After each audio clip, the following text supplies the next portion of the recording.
Wednesday, September 7, 2022, the 25th day of school.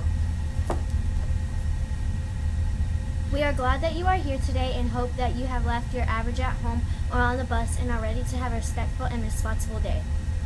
Ready means being in the right place at the right time with the right stuff. Respectful means treating others the way you want to be treated. And responsible means doing your job with a smile on your face and doing perfect effort. Speaking of responsibility, our first responsibility is to be ready to show respect for the rights that we have in this country and at this school.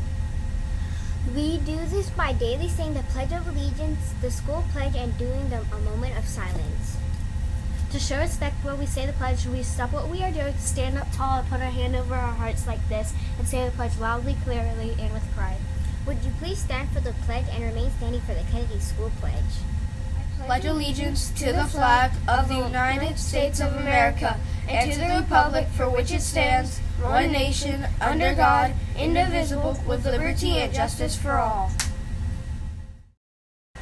Please remain standing for the Kennedy School Pledge. I pledge myself as a Kennedy Dragon to be ready for the day ahead of me. I will be respectful of myself, my teachers, and all others I meet throughout the day. I promise to be responsible for myself, my actions, and my learning. I will work my hardest to be the best dragon I can be.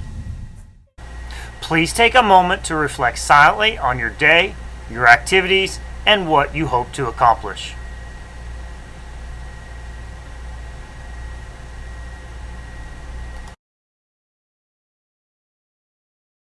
My name is Haven. And my name is Caleb. Another responsibility that we have is to try and keep each other safe by slowing down the spread of germs. We do this by frequently washing our hands. When we wash our hands, we want to use soap and water and alcohol-based hand sanitizer. When we wash our hands, we want to get all parts of our hands. The palms of our hands, the back of our hands, in between our fingertips, plus our wrists and our thumbs. When we wash our hands, When we wash our hand, we want to do it for at least 20 seconds, so let's wash our hands.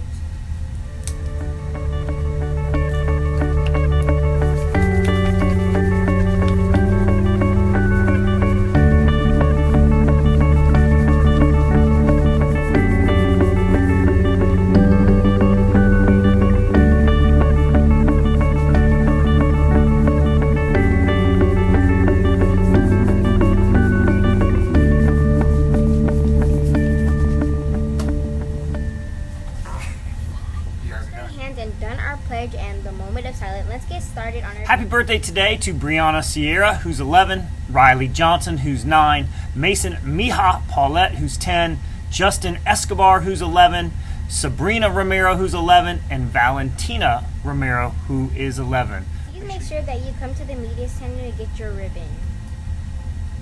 Our next responsibility each morning is to make our lunch choice. For lunch today, we are supposed to be having mini corn dogs, french fries, baby carrots, and fruit slushy. If you don't want cheeseburger, you can always get PBJ or muffin and yogurt. Tell us about the weather is Alina. I'm Alina and I will be bringing you today's weather report. The weather for today is predicted to be partly cloudy with about 20% chance of scattered showers and a high of 87 and a low of 68. Hope you have a great day. For the month of September, we are focusing on the character strong attribute of respect. We always say respect means treating others the way you want to be treated. But it also means seeing the value in all people and things and treating them with care. As we focus on the month of respect, we are going to share with you examples of people being respectful by listening, by being a friend, resolving conflict, seeing others' perspective, or being a leader. Here to share some examples of the KES community being respectful is Caden and Mr. Butcher. All right, so this month we've been starting to work on talking about respect, and we said that respect is treating others the way you want to be treated, which also we learned is the golden rule, right? We did. And then Character Strong says that it's finding the value in all people and things, and then treating the way it's supposed to, correct? We're taking care of it. So I heard your message today is on respect, right?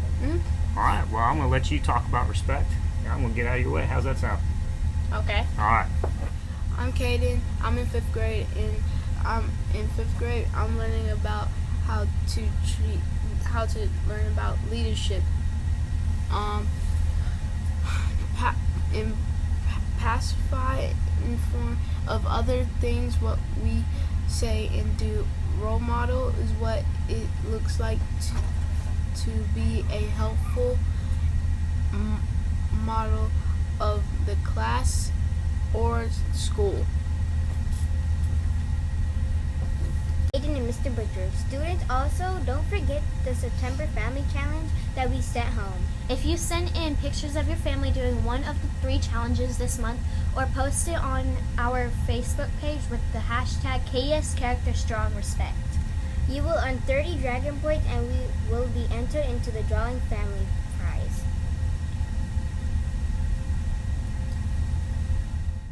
Thank you, Kaden. Now it's time for our morning message. Please make sure you are being a respectful listener to Adina and JC as they bring us the morning message. Good morning, Kennedy Elementary School. This is JC And Adina, with a few words of wisdom. a college professor studied 101 people with stressful jobs and discovered that pessimists, people who took life in a negative way, deal with problems by simply complaining. They don't take actions that will help solve their problems. On the other hand, optimists, people who view life in a positive way, deal with problems in helpful ways, like making an extra effort, getting organized, or getting help. The professor believes that positive thinking can help relieve stress. So, are you feeling stressed about something? Then ask yourself this: am I being a pessimist? Am I just complaining and not doing anything about the problem? If the answer is yes, try being more positive. Look for a solution. Talk to a trusted adult.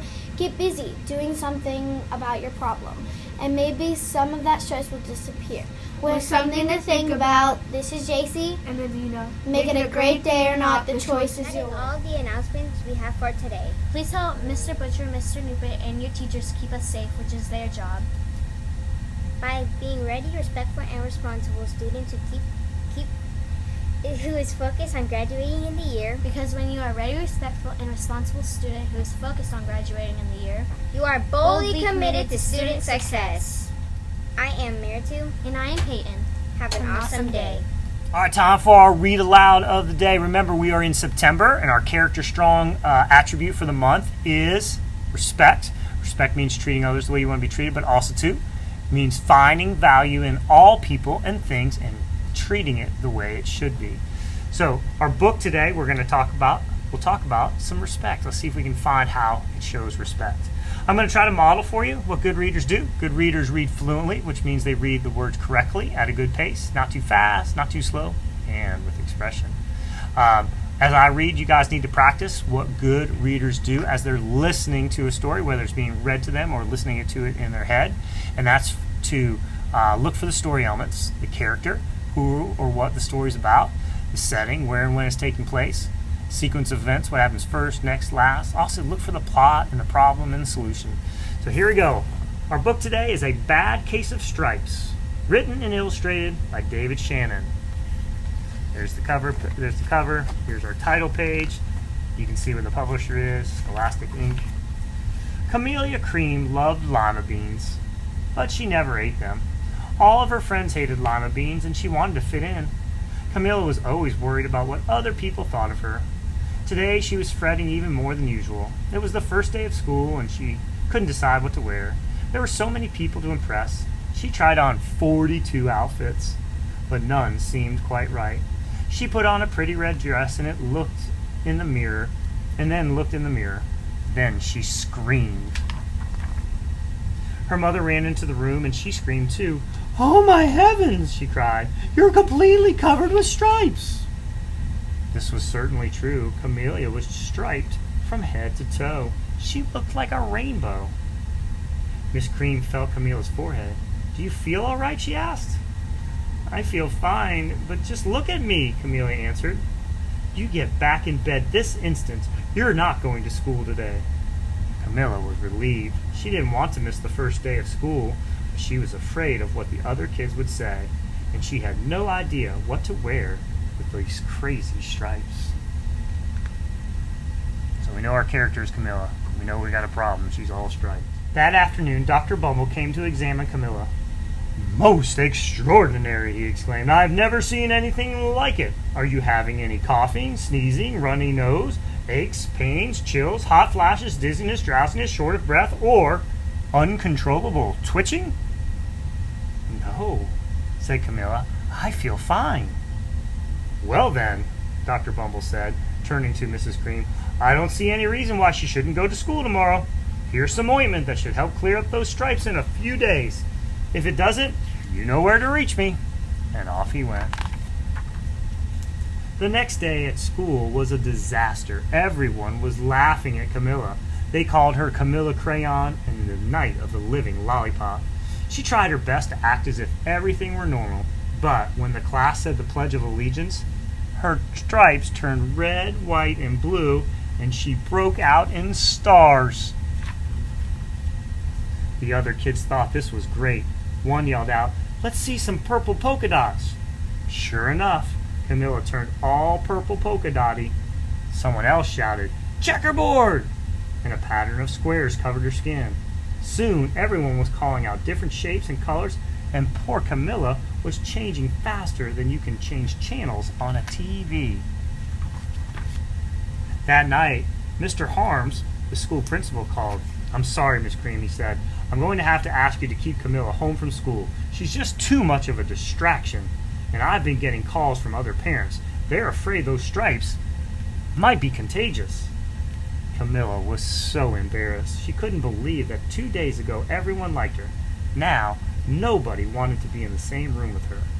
Her father tried to make her feel better. "Is there anything I can get you, sweetheart?" he asked. No, thank you," said Camilla. What she really wanted was a nice plate of lima beans. But she had been laughed at enough for one day. "Well, yes, I see," Dr. Bumble mumbled when Mr. Cream phoned the next day. "I think I better bring in the specialist. We'll be right over." About an hour later, Dr. Bumble arrived with 4 people in long white coats. He introduced them to the Creams. "This is Dr. Grop, Dr. Sponge, Dr. Cricket, and Dr. Young." Then the specialist went to work on Camilla. They squeezed and jabbed, tapped and tested. It was very uncomfortable. "Well, it's not the mumps," concluded Dr. Grop. "Or the measles," said Dr. Sponge. "Definitely not the chicken pox," put in Dr. Cricket. "Or the sunburn," said Dr. Young. "Try these," said the specialist, and they each handed her a bottle filled with different colored pills. "Take one of each before bed," said Dr. Grop. Then they filed out the door and followed Dr. Bumble. That night, Camilla took her medicine. It was awful. When she woke up the next morning, she didn't feel different. But when she got dressed, her clothes didn't fit right. She looked in the mirror, and there, staring back at her, was a giant, multicolored pill with her face on it. Oh, Camilla. Dr. Bumble rushed over as soon as Mrs. Cream called, but this time, instead of the specialist, he brought the experts. Dr. Gourd and Mr. Mellon were the finest scientific minds in the land. Once again, Camilla was poked and prodded, looked at and listened to. The experts wrote down lots of numbers, then they huddled together and whispered. Dr. Gourd finally spoke. "It might be a virus," he announced with authority.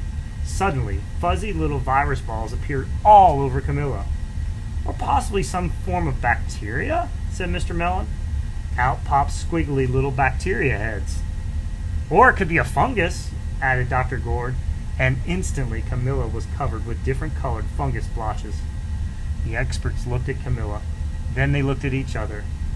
"We need to go over these numbers again back at the lab," Dr. Gourd explained. "We'll call you when we know something." But the experts didn't have a clue, much less a cure. By now the TV news had found out about Camilla. Reporters from every channel were outside her house telling the story of the bizarre case of the incredible changing kid. Soon a huge crowd was camped out on the front lawn. The Creams were swamped with all kinds of remedies from psychologists, allergists, herbalists, nutritionists, psychics, an old medicine man, a guru, and even a veterinarian. Each so-called cure only added to poor Camilla's strange appearance until it was hard to even recognize her. She sprouted roots and berries and crystals and feathers and a long furry tail.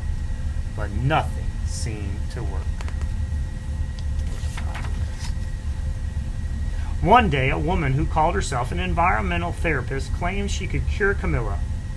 Close your eyes, breathe deeply, and become one with your room. I wish you hadn't said that, Camilla groaned. Slowly, she started to melt into the walls on her room. Her bed became her mouth, and her nose was a dresser, and the two paintings were her eyes.